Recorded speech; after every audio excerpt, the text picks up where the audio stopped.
Hi, I'm Rachel. I'm 31 years old, and for 6 years I have been quietly paying a piece of my mother-in-law's monthly bills without a single person in my family knowing it was me, not even my own husband. Last Saturday, at her 68th birthday dinner in front of 22 relatives, she looked straight at me, laughed, and said that without her son I would starve on the street. Nobody at that table knew the truth sitting 2 feet away from them in my purse, a bank statement with my name on it as the one who has kept her comfortable for 6 straight years. I want to tell you how something like that happens because it did not start with a lie, it started with love, the quiet kind nobody claps for. Have you ever done something good for someone and then watched them turn around and treat you like you owe them an apology for existing? If you have, you already know the strange, lonely math of it, giving with your whole chest while somebody insists you have never given anything at all. Before I go further, if any part of this sounds like your own kitchen table, hit subscribe. It costs nothing, and it helps this small channel keep telling stories like mine. My full name is Rachel Hartley, though I was born Rachel Doyle, and I grew up in Price Hill, a working-class neighborhood on the west side of Cincinnati, Ohio, the kind of place with narrow front porches and a church on nearly every corner. My father drove a delivery truck for a beverage distributor for 26 years. My mother did the books for a small hardware store, and some of my earliest memories are of sitting on the floor of her office, stacking coins into paper rolls while she balanced a ledger by hand.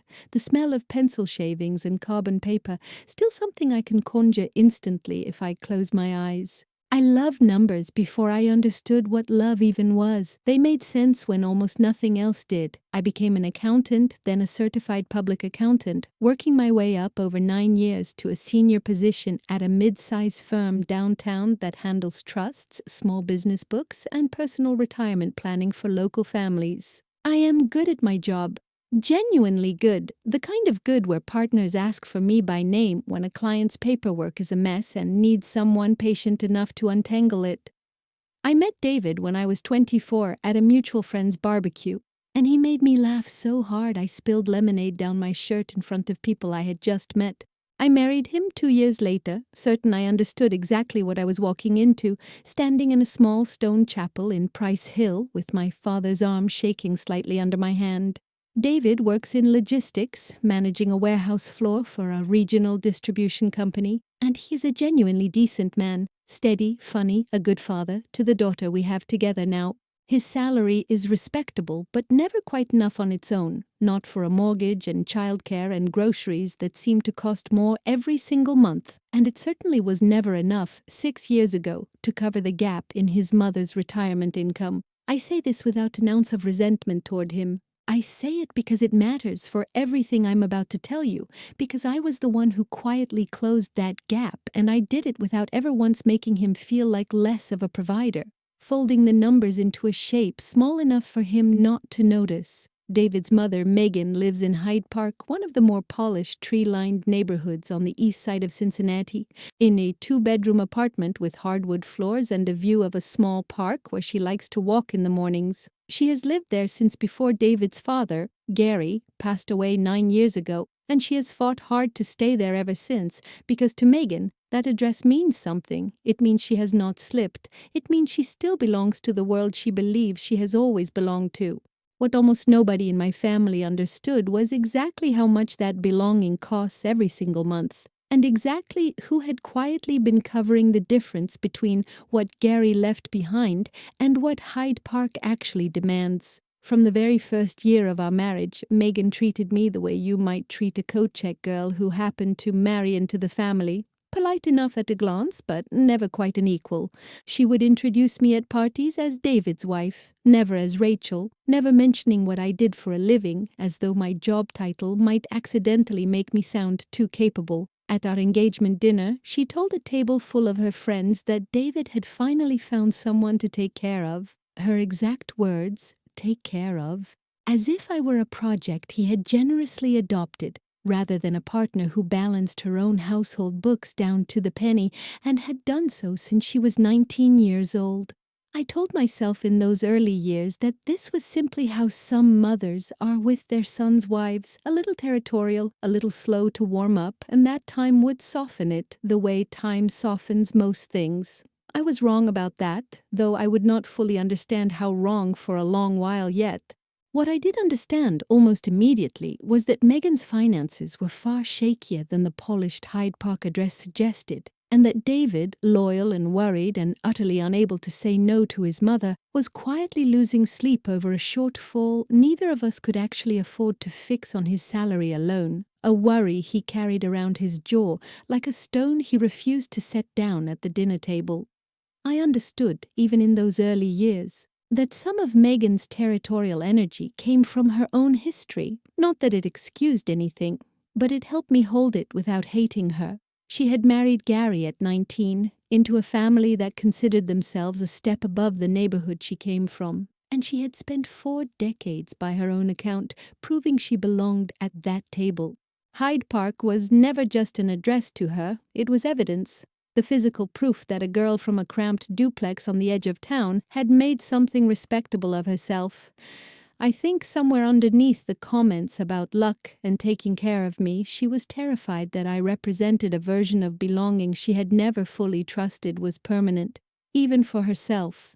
Here is the injustice underneath everything, the part that took me years to say out loud, even to myself. Megan's retirement income, her Social Security payments, combined with the small pension Gary had earned after 31 years at a manufacturing plant, came to just under $1,800 a month. Her rent alone in Hyde Park ran over $1,400, and once you added utilities, her medications, her hair appointments, the small dinners out she considered non-negotiable, her actual monthly expenses landed closer to $3,000. The math simply did not work, and everyone in the family could see it did not work, yet somehow the responsibility for solving it kept landing invisibly on me, the way rainwater always finds the lowest point in a yard without anyone directing it there.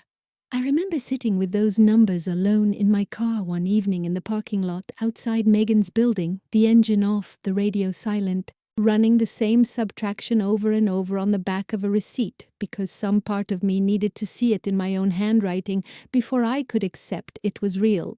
1,800 coming in, nearly 3,000 going out. A gap of $1,100 or $1,200 every single month. Permanent, recurring, with no obvious end date attached to it. The kind of number that does not resolve itself no matter how many times you run it. And I sat there a long time before I finally understood that somebody eventually was going to have to be that number's quiet answer. David wanted to help his mother desperately, the way any decent son would, but his salary already stretched thin across our own mortgage, and our daughter's daycare left almost nothing extra most months. I remember sitting at our kitchen table one night 6 years ago, watching him do the same math over and over on the back of an envelope, watching his shoulders sink lower with every column that refused to add up, his pen tapping the same spot on the paper until it tore a small hole clean through it. I remember the exact moment I decided, quietly, without announcing it to anyone, that I would find a way to close that gap myself, using skills nobody in that family had ever bothered to ask me about. Not once, not even at holiday dinners where my job title got mentioned only in passing, if at all. I did not tell David what I set up, not because I wanted to deceive him, but because I knew, with total certainty, that his pride would not survive the knowledge that his mother's comfort depended on his wife's private account rather than his own paycheck. So I went to a colleague of mine, Chloe, who specializes in retirement products at an insurance and annuity firm downtown, and together we structured a private supplemental income policy through a company called Guardian Trust Assurance, funded by automatic monthly transfers from an account only I controlled. An account built from freelance bookkeeping work I did quietly on evenings and weekends that nobody in my family ever knew existed, hunched over a second laptop at our kitchen table long after David and Emily had gone to sleep. I remember the exact afternoon Chloe and I built the policy, sitting in her small office downtown with a space heater humming under her desk because the building's furnace never quite reached her corner. She walked me through the paperwork slowly, explaining how a supplemental income rider worked, how the monthly disbursement could be scaled up or down within limits, how the ownership and the beneficiary could legally be two different people as long as the paperwork disclosed it honestly at renewal. I remember signing my name on the ownership line and feeling for just a moment a strange pride that had nothing to do with anyone else ever seeing it, the private satisfaction of solving a problem cleanly, the way I solve a stubborn ledger at work. We told Megan when the first payment landed that it was a small annuity Gary had apparently set up decades earlier through his old union that had simply taken this long to begin paying out. A plausible enough story given how slow some of those old manufacturing pensions could be to process paperwork. She believed it instantly because it flattered a version of Gary she wanted to remember, the careful provider, and because believing it meant she never had to wonder who was actually keeping her afloat. I remember driving home from that conversation feeling something strange and quiet settle into my chest. Not resentment yet, just the particular ache of doing something good and immediately having to erase your own fingerprints from it, wiping the counter clean of a meal nobody would ever know I cooked. For 6 years, on the 15th of every month, a payment left an account with my name on it and landed in Megan's just under $900 a month at first. Later, closer to $1,100 as her expenses crept upward with inflation, and her hip surgery added new costs nobody had budgeted for. I adjusted the contributions myself every few months, quietly, the way you'd tend a garden. Nobody else in the house even knew was planted, checking the balance late at night on my phone under the covers so the glow would not wake David beside me. Over 6 years, that quiet garden grew into something enormous. Well over $80,000 moved from my own labor into her comfort, and not once, not a single time, did Megan ever say a word of thanks to the daughter-in-law she believed contributed nothing. There was a stretch in the 3rd year when Megan needed a hip replacement, and the physical therapy afterward was not fully covered by her supplemental insurance, running us nearly $4,000 over about 5 months that nobody had planned for. David offered to take on extra shifts at the warehouse, and I told him I would handle it through some savings I claimed to have set aside years earlier for exactly this kind of emergency, which was technically true if you understood that the emergency fund in question was the same quiet account already carrying his mother every month. We cancelled a trip to the coast we had been saving toward for 2 years, and I told Emily gently that the beach would still be there next summer, watching her nod bravely in the way small children do when they sense a decision has already been made without them. Instead, what Megan gave me, month after month, year after year, was a very particular kind of erasure. At Sunday dinners, she would mention how lucky I was that David had married me instead of some other, less fortunate woman, always framing it as luck on my end, never once as anything I might have brought to the marriage myself. When I got promoted at my firm, a promotion that came with a raise I had negotiated myself over 3 separate meetings, she asked David, in front of me, whether that meant I would finally start contributing more around the house, as though a raise in my salary translated automatically into more laundry rather than more security for the family we were building together. Quietly, brick by financial brick, mostly with money she never knew I earned, or where it actually went. Megan had a habit at nearly every gathering of comparing our household to her friend Diane's son and his wife, a couple who ran a small marketing agency and drove newer cars than we did, always in the same admiring tone she never once used for me. She would say things like, "Diane's daughter-in-law just redid their whole kitchen, isn't that wonderful?" glancing my way afterward as if inviting me to feel the gap she had just drawn between us. I would nod and agree it was wonderful, genuinely meaning it while privately doing the math in my head, knowing that Diane's daughter-in-law had never once quietly kept anyone's mother off the edge of a financial cliff, and that the comparison Megan kept drawing was never actually about kitchens at all. The worst part was never any single comment, it was the accumulation, the way each small dismissal stacked on the last one until I could feel the whole structure of it pressing down on my chest at every family gathering. I would sit at Megan's dining table, having personally ensured there was a dining table for her to host at, passing the rolls, laughing at stories I had heard a dozen times, while some part of me sat back and watched myself perform gratitude for a life I was quietly financing. I never once considered stopping. That is the strange thing about this kind of love. It does not ask permission to keep going even when it is being actively insulted. It just keeps arriving on the 15th, like clockwork, whether it is thanked or not. I want to describe one more ordinary evening from that stretch of years because I think ordinary evenings tell you more about a family than the dramatic ones ever do. It was a Tuesday, nothing special, and I had stopped by Megan's apartment after work to drop off a prescription she needed refilled, still in my blazer from the office, my laptop bag digging into my shoulder.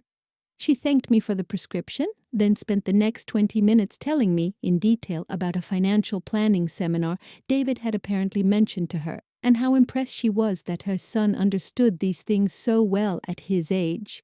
I nodded along, tired, saying nothing, while the account I managed for her sat quietly open on my own laptop at home, waiting for its monthly adjustment later that same night. I remember one Thanksgiving, 3 years into the arrangement, when Megan told a table full of extended family that she did not know what she would have done if David had married someone who could not support him properly, and how grateful she was every day that he had found a good man's kind of wife, meaning, in her mind, someone content to stay quietly in the background.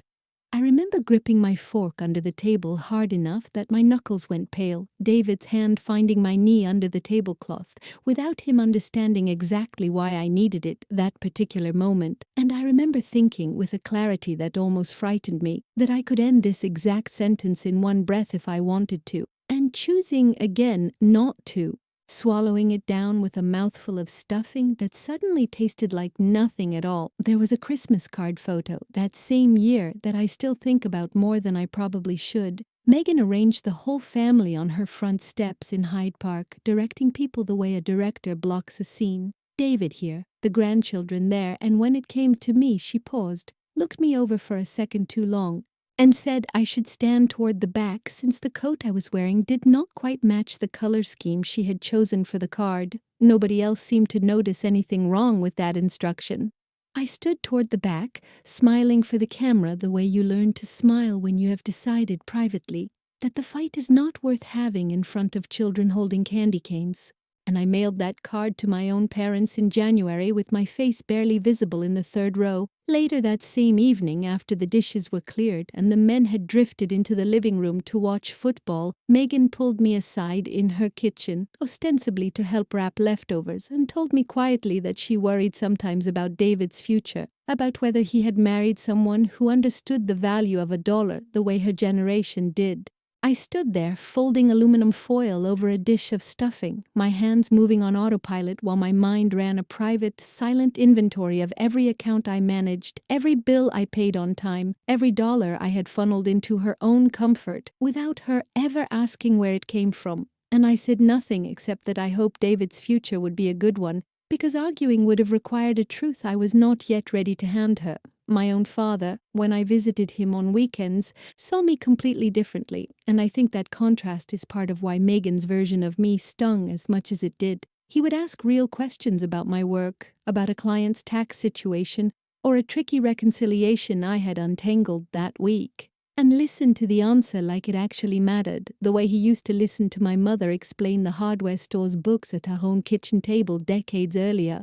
Sitting across from him with a cup of coffee, I sometimes felt like two entirely different women existed depending on which family's table I was sitting at, one of them capable and respected, the other one merely lucky, and I never fully understood until much later how much energy it cost me to keep switching between them. There is a specific kind of loneliness in being the invisible foundation of a family's comfort. The load-bearing wall nobody thanks because they assume the house simply stands on its own. I would lie awake some nights doing the arithmetic of my own worth, the way I imagine everyone eventually does when they feel unseen. 9 years building a career from nothing, a marriage I showed up for fully every single day, a daughter I was raising to know her own value, and underneath all of it, a secret act of care toward a woman who called me lucky in front of a room full of people who believed her completely, because why would they doubt a mother talking about her own son's marriage? Around that same time, I started keeping a small private notebook, not for the numbers. I had those memorized down to the dollar, but for the comments, dated exact in Megan's own words as best I could remember them. I'm not entirely sure why I started it. Maybe some part of me needed proof that I was not imagining the pattern, the way you photograph a leak in a ceiling before it spreads far enough for anyone else to believe it is real.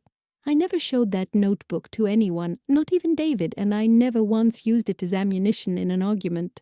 It sat in the bottom drawer of my nightstand for years. A quiet ledger of a different kind entirely, one that measured something no accounting software could ever calculate for me. I started noticing around the 4th year that the erasure had started leaking into how David spoke about our finances too.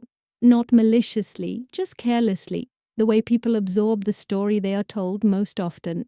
He would say things like his mother has always managed on so little, isn't that admirable? Without any idea that admiring her frugality meant admiring unknowingly my own quiet subsidy of it. I never corrected him. I told myself I was protecting his pride, and that was partly true. But if I am honest with you now, some part of me was also protecting the strange private power of being the only person in that family who actually understood the full shape of what was happening. The one person holding the whole ledger, while everyone else read only the parts that flattered them. Before this story goes further, let me say something plainly because it matters. If you have ever quietly held a family together, financially, while getting none of the credit, while somebody else got to play the hero for money you actually provided, I want you to know I see you, and I am genuinely grateful you are here listening tonight. It helps more than you know when people like you stick around for stories like this one.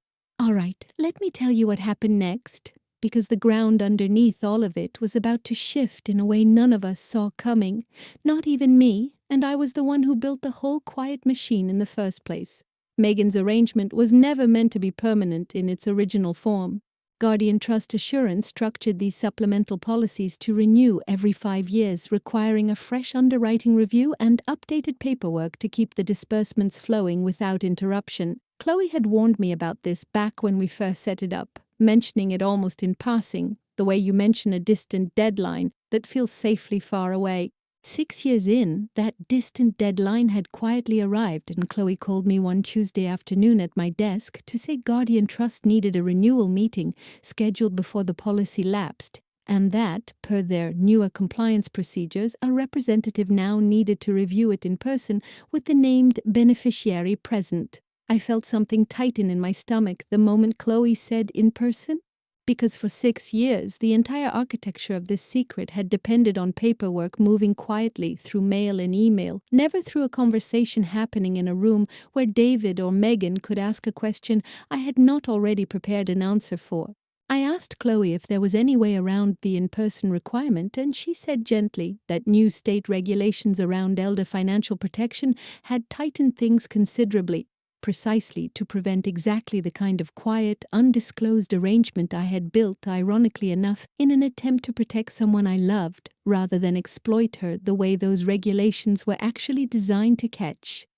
I also thought, more than once during those 2 weeks, about simply telling David everything myself on my own terms. Before Guardian Trust ever forced the issue at that table, I rehearsed it in the shower some mornings, quiet sentences forming and dissolving under the water. David, I need to tell you something about your mother's income. I never once made it past that opening line in my head without imagining his face shifting through confusion, then hurt, then something harder to name. And each time I imagined it, I found a reason to postpone the actual conversation by one more day. Telling myself I needed better timing, a calmer evening, a version of the truth I had not quite finished assembling yet. I spent 2 full weeks turning that phone call over in my head, running scenario after scenario the way I run numbers at work, looking for the version where nobody discovers what I have been doing.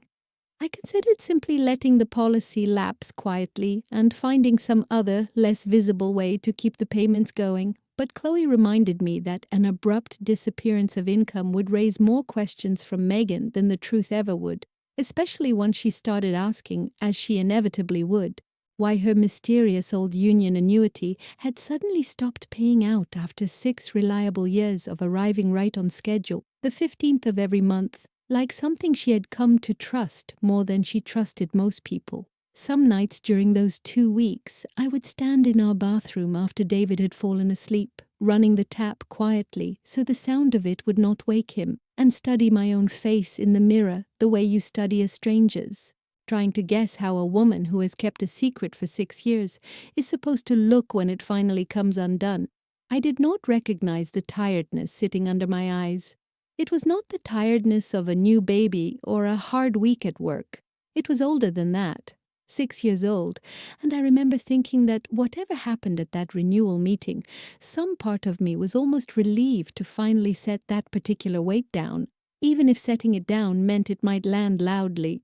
I decided finally to let the renewal meeting happen the way Guardian Trust required, scheduled for a Sunday afternoon, folded quietly into what Megan believed was simply a small family gathering to celebrate David's upcoming promotion at his company. I told myself I would find a way to manage the room, to steer the conversation, to protect the story we had told for 6 years, even inside a meeting explicitly designed to verify who actually owned the policy.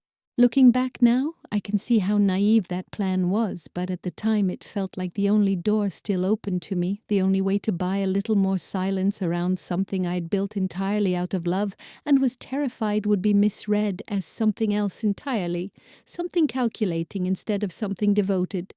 2 weeks before that Sunday, something happened that I did not expect, something that cracked the foundation of my careful silence before Guardian Trust ever walked through the door.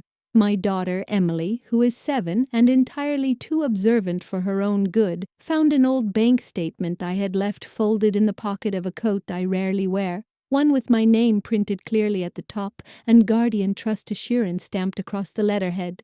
She asked me, with the total lack of tact only a 7-year-old possesses, why Grandma's insurance company kept sending me letters. And I remember standing frozen in my own kitchen, a wooden spoon in my hand, the pasta water boiling behind me completely forgotten, trying to decide in real time how much truth a 7-year-old could safely hold without accidentally handing it to her father at dinner that same night. I told Emily carefully that I sometimes helped Grandma with her paperwork because I was good with numbers, which was true, just radically incomplete, and I asked her, as gently as I could, to keep that between us as a special secret because Grandma liked to feel independent. Emily, bless her, nodded solemnly and asked if she could have a cookie for keeping the secret, and I gave her 2, and I sat down afterward at my kitchen table, the abandoned pasta finally boiling over onto the stove behind me, and felt for the first time in 6 years the actual physical weight of how fragile this entire arrangement had become. Balanced now on the discretion of a second grader who genuinely could not be blamed for anything that happened next. A few days after the incident with Emily and the folded bank statement, I called an old friend from college, someone entirely outside my family, and told her, in careful half-finished sentences, that I had been carrying something heavy for years and did not know how much longer I could carry it quietly.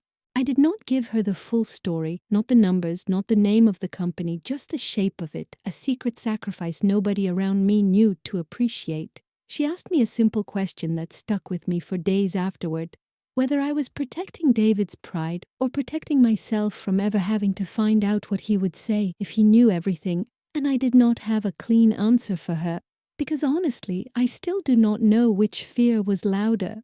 That same week, David came home unusually quiet from visiting his mother, and over dinner he mentioned almost offhandedly that Megan had said something strange, that she felt like her monthly income had been, in her words, more reliable than she deserved, and that she sometimes wondered if his father had left more behind than anyone realized.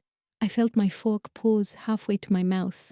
David laughed it off, said his mother had always had a flair for the dramatic, and moved on to a story about his co-worker's terrible parking, completely unaware that he had just walked directly across the exact fault line I had spent 6 years trying to keep hidden from him, close enough that I could feel the ground trembling under both our feet, though only one of us knew what that trembling actually meant.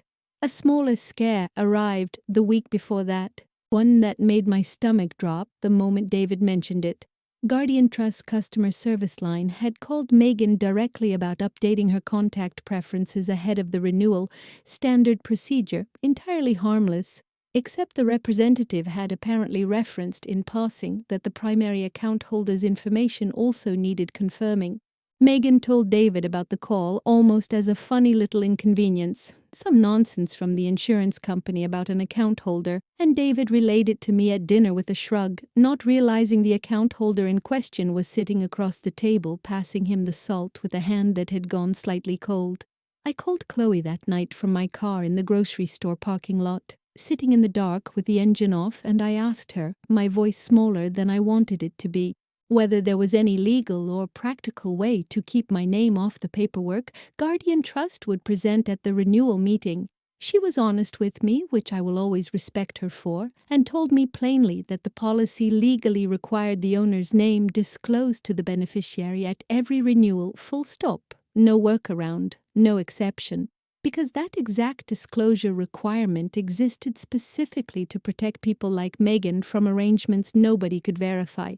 I sat in that dark parking lot for 20 minutes after we hung up, watching other people push their carts toward their cars, living whole ordinary lives, while mine quietly rearranged itself around a truth I could no longer control the timing of.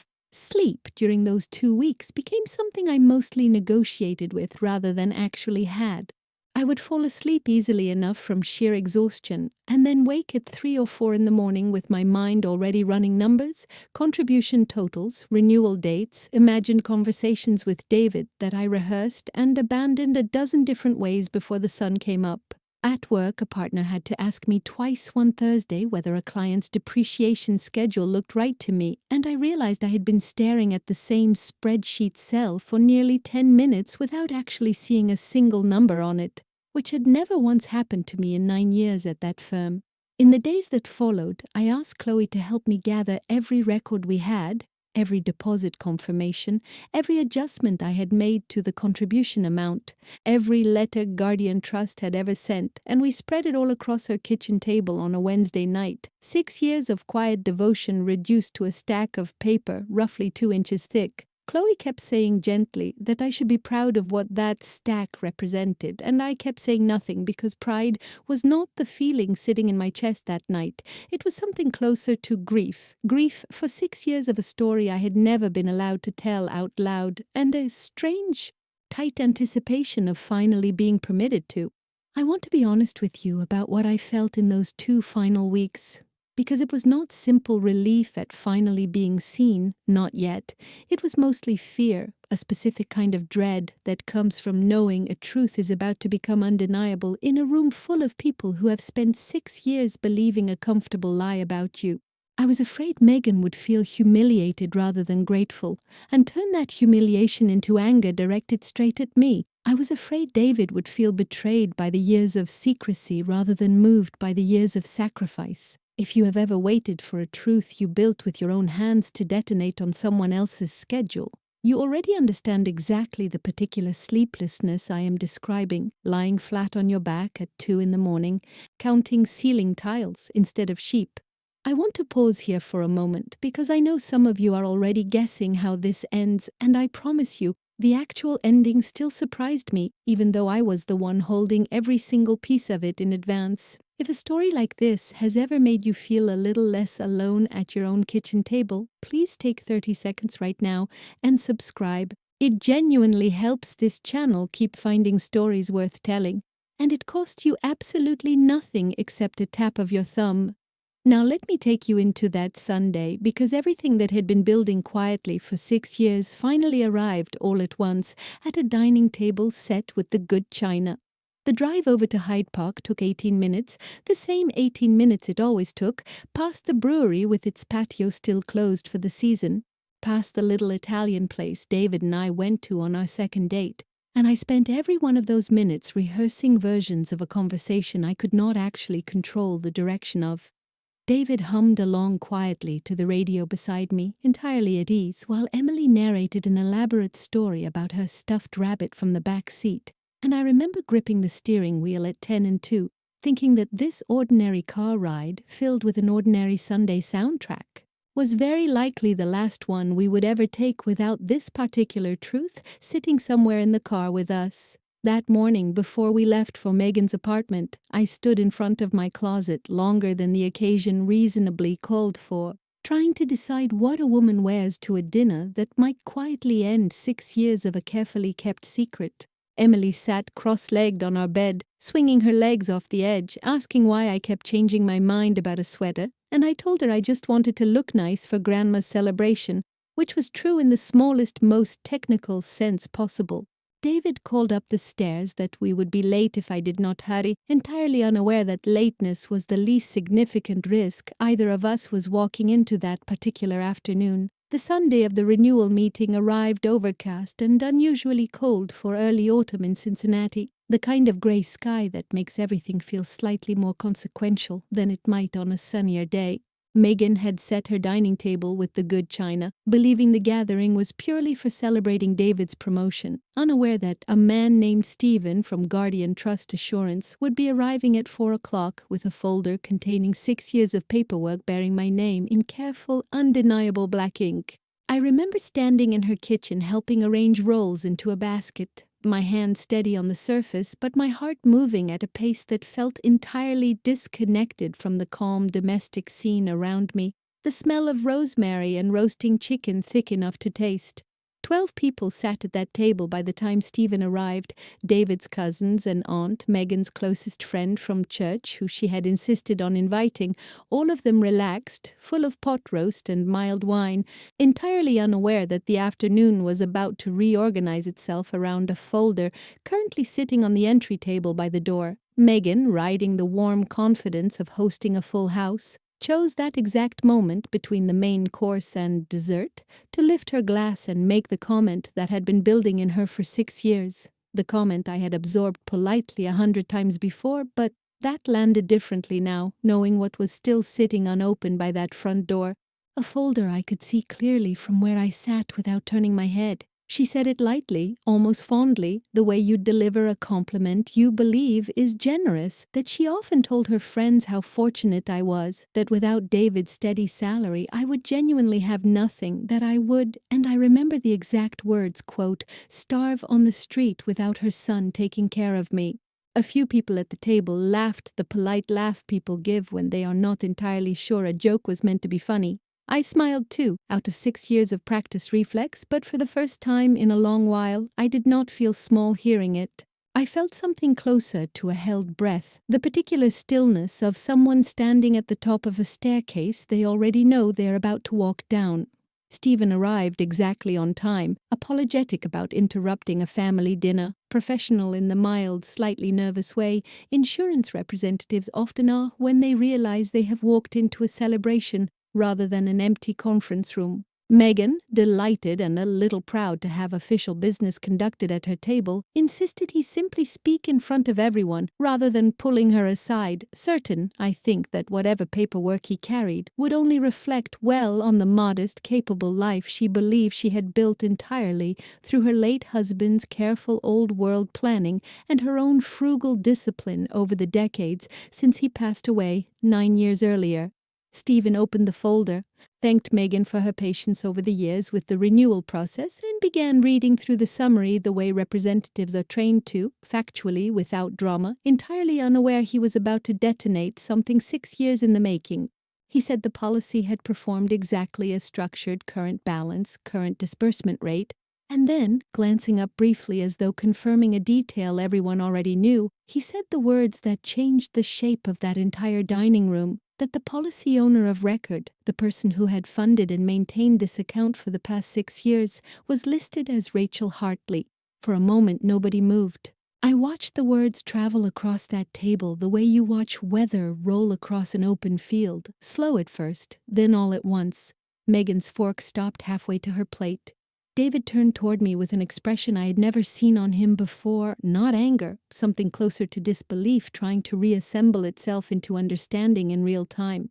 Stephen, sensing the sudden silence, but not fully understanding its cause, continued reading a few more lines about contribution history before David quietly asked him to stop, his voice steady but unmistakably shaken, and the room went entirely, completely silent in a way 12 full plates of pot roast rarely allow, silverware suspended, someone's water glass, forgotten halfway to their mouth. Megan looked at me across that table.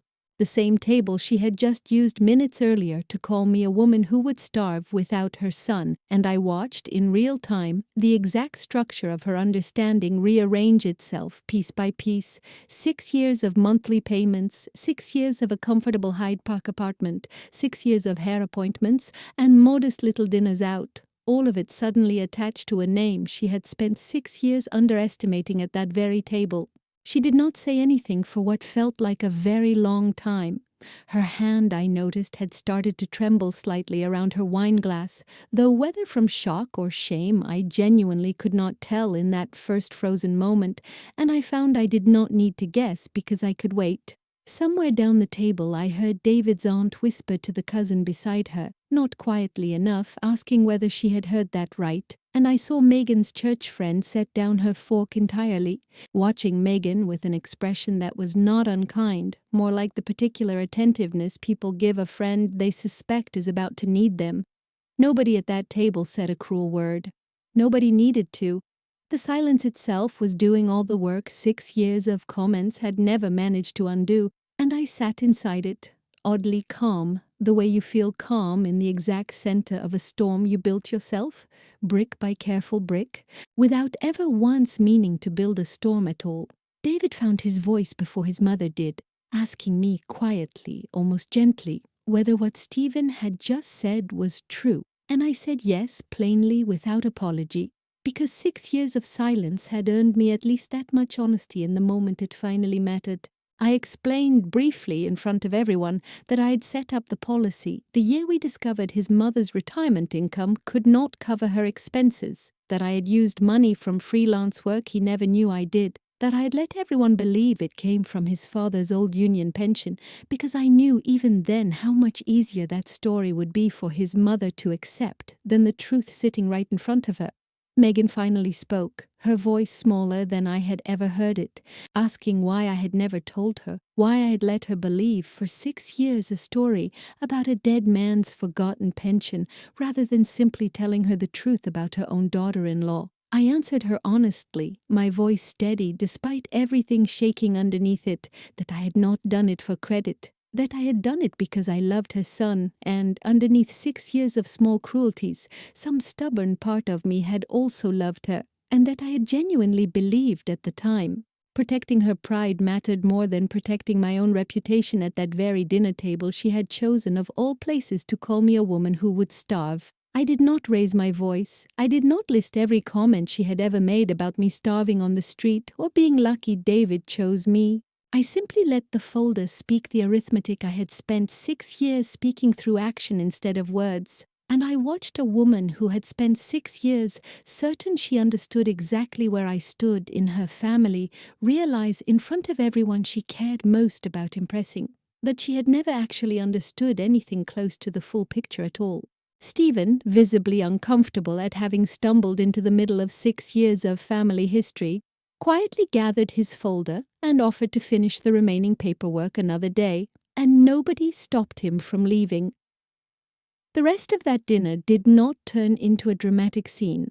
No shouting, no storming out, mostly a strange, heavy quiet where everyone at the table recalculated silently everything they thought they understood about the woman who had always seemed a little too fortunate to have married in. Megan's closest friend from church reached over at one point and squeezed my hand without saying a word, which somehow meant more than anything spoken aloud that entire evening. I sat there, in a dining room I had quietly helped fund for 6 years, finally visible in it, and felt something loosen in my chest that had been tight for so long I had almost forgotten what its absence would feel like. In the days after that dinner, Megan called me twice, both times struggling to find words that did not sound insufficient against 6 years of comments she could not take back. She apologized, plainly, the first genuine apology she had ever offered me in 7 years of marriage into her family, and she asked quietly whether I would be willing to keep helping her, not secretly this time, but openly, as something acknowledged between us rather than hidden. I told her yes because I had never resented helping her, only the silence and the disrespect that had grown up around it, and we agreed, together, on a new arrangement, smaller in secrecy but far larger in honesty than anything we had managed in 6 years before, sitting together at her small kitchen table with real numbers written plainly between us.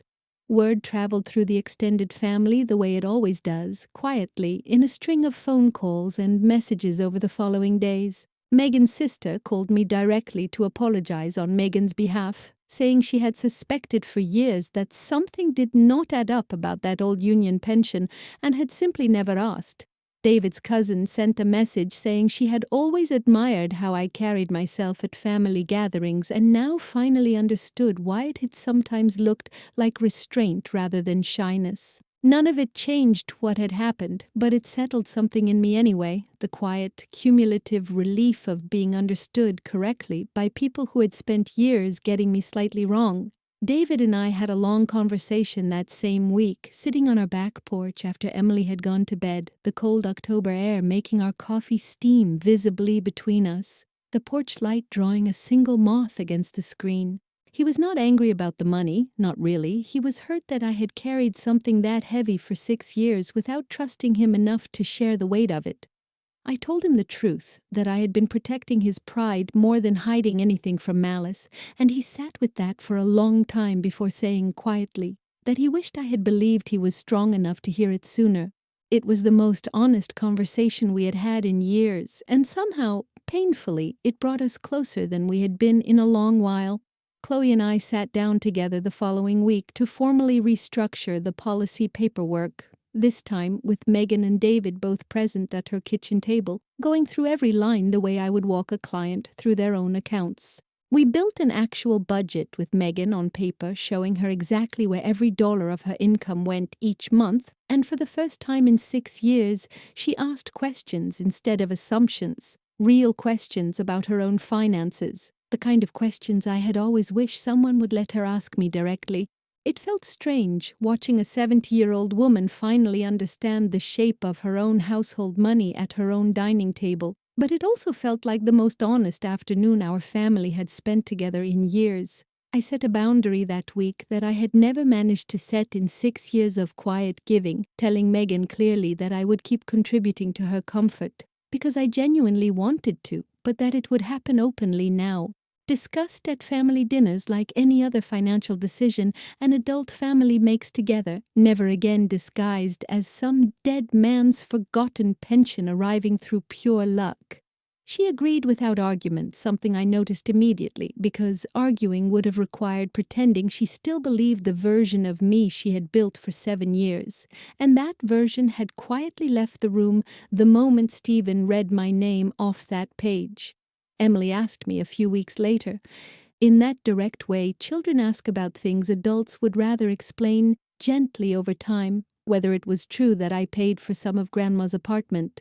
I told her, honestly this time, that I had for a long while, and that I had kept it quiet because I wanted Grandma to feel proud rather than worried. Emily considered this for a moment with the particular seriousness only a 7-year-old can summon, then told me she thought I was like a superhero with a secret identity, except my cape was a calculator. And I laughed harder that evening than I had in months, sitting on her bedroom floor with that image lodged permanently somewhere warm in my chest. What changed most in the weeks that followed was not the money, which stayed roughly the same, but the way David spoke about me at that same dining table where his mother had once called me lucky to have him. He started telling people unprompted that his wife was the reason his family had stayed afloat for 6 years, that she was sharper with numbers than anyone he had ever met, and that he was, in his words, embarrassingly late in saying so out loud. I did not need the applause, not really, but I will not pretend it did not feel like something settling into place after 7 years of carrying weight nobody around that table had known to acknowledge, a small, quiet click, like a door, finally sitting flush in its frame. A month later, Megan asked me to come over on a quiet Tuesday evening, just the two of us. And when I arrived, she handed me a small wooden box that had belonged to Gary, containing his old watch and a handful of tarnished cufflinks he had worn to work every day for 31 years. She told me she wanted me to have it, not David, because David already understood, in his own way, what his father had given this family, and she wanted someone to hold the part of Gary's legacy that had actually shown up quietly every month for 6 years without being asked, even though it had never been Gary's doing at all. I did not correct her framing. I simply took the box and thanked her, and understood it for what it actually was, the closest thing to an apology Megan knew how to give. If there is one thing I want you to take from this, it is that being underestimated does not mean you are actually small. It usually means the people underestimating you have simply never bothered to look closely enough to see the whole picture. I never needed David's paycheck to survive, not for one single day of our marriage. I was the one quietly making sure both of us and his mother had something real to stand on, and I did it for 6 years without asking for a single word of credit, because that is simply who I am, not because I ever should have had to. Looking back on it now, I think the version of me who sat quietly at that first engagement dinner 7 years ago, absorbing the words, take care of without correcting a single syllable of them, would not fully recognize the version of me sitting here telling you this story tonight. Not because I am louder now, I am not. I still choose my words carefully, and I still believe in solving problems quietly whenever I can. What changed is smaller than that, and somehow bigger too. I stopped being willing to let someone else's comfortable story about me replace the actual truth of what I carry, and once you stop allowing that, even quietly, even politely, it turns out nobody can hand you that particular story again without your permission. I am not telling you this story so you will feel sorry for me, because honestly, I do not feel sorry for myself either, not anymore. I am telling you because I know some of you listening tonight are carrying something similar right now, quietly holding a family together financially or emotionally while somebody else gets to play the hero for effort that was never really theirs. If that is you, I want you to know your ledger is real even when nobody else can see it, and one day in some form, it tends to balance itself whether you planned for that moment or not. Thank you for sitting with my story tonight, genuinely. If it meant something to you, even a small something, please consider subscribing and sharing it with someone who might need to hear it too. It does not cost anything, and it helps keep this little channel alive so we can keep telling stories like mine and maybe like yours. Take care of yourselves out there, and remember, the people who count you out the loudest are usually the ones who have never once bothered to count what you actually carry.